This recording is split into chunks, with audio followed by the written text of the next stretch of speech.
नमस्ते दोस्तों, मैं हूं आपका दोस्त भगवती प्रसाद पुरोहित एडवोकेट। और आज के वीडियो में हम समझने वाले हैं कि धारा 353 क्या है, यह धारा कब लगती है और यह धारा कब नहीं लगती है।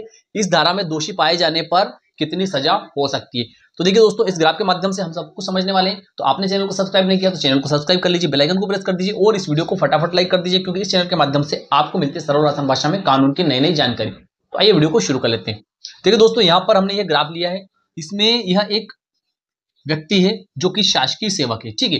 दूसरा यहाँ पर यह अन्य व्यक्ति है, यहाँ पर यह थाना है, ठीक है, और यहाँ पर यह न्यायालय है।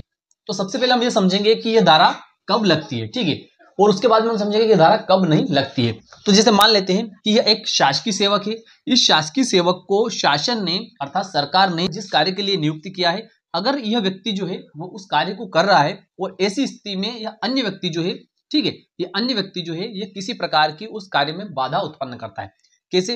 जैसे मान लेते हैं कि यह व्यक्ति जो है यह एक थाने का थानेदार है, या फिर यह जो है यह व्यक्ति तहसीलदार है और ऐसी स्थिति में यह अपना प्रशासनिक कार्य कर रहा है।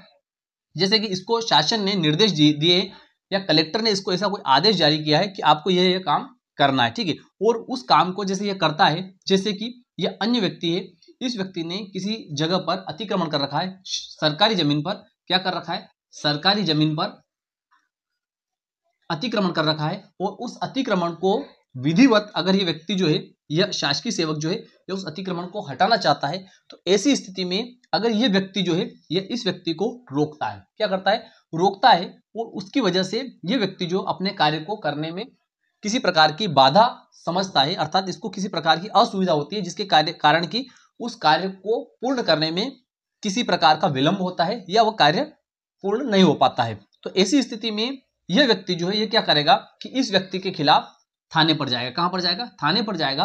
और थाने पर जाने के बाद में इस व्यक्ति के खिलाफ धारा 353 आईपीसी अर्थात इंडियन पेनल कोड भारतीय दंड संहिता के तहत अपराध पंजीबद्ध करवाएगा और अपनी सारी जो घटनाक्रम है वह सारी घटनाक्रम थाने पर बताएगा। अब पुलिस क्या करेगी कि इसमें 353 में एफआईआर दर्ज कर लेगी। क्या करेगी? 353 में एफआईआर दर्ज कर लेगी इस व्यक्ति के खिलाफ। और एफआईआर दर्ज होने के बाद में जिस व्यक्ति के खिलाफ एफआईआर दर्ज हुई है उस व्यक्ति को न्यायालय के समक्ष पेश किया जाएगा, ठीक है। न्यायालय के समक्ष जब पेश किया जाएगा तो ऐसी स्थिति में न्यायालय का विवेकाधिकार रहता है कि इस व्यक्ति को जमानत पर भी छोड़ दिया जा सकता है या फिर इसको जेल भी भेज दिया जा सकता है, ठीक है। उसके बाद में क्या होगा कि थाने के द्वारा इस व्यक्ति के खिलाफ न्यायालय में चार्जशीट फाइल की जाएगी, अर्थात चालान पेश किया जाएगा। जब चालान पेश किया जाएगा, चालान पेश होने के बाद में पूरा प्रकरण न्यायालय के समक्ष चलेगा और न्यायालय अगर इस व्यक्ति को दोषी पाती है तो ऐसी स्थिति में इस व्यक्ति को 2 वर्ष तक का कारावास, कितना, 2 वर्ष तक का कारावास या अर्थदंड, ठीक है, क्या होता है, 2 वर्ष तक का कारावास या अर्थदंड, या फिर ये दोनों हो सकते हैं, ठीक है। इस व्यक्ति को ये दोनों हो सकते हैं। तो 2 वर्ष तक का कारावास से मतलब होता है 2 वर्ष से कम भी हो सकता है, या अर्थदंड, जो कि न्यायालय का विवेकाधिकार है, न्यायालय जितना चाहे उतना इसके ऊपर अर्थदंड अधिरोपित कर सकती है।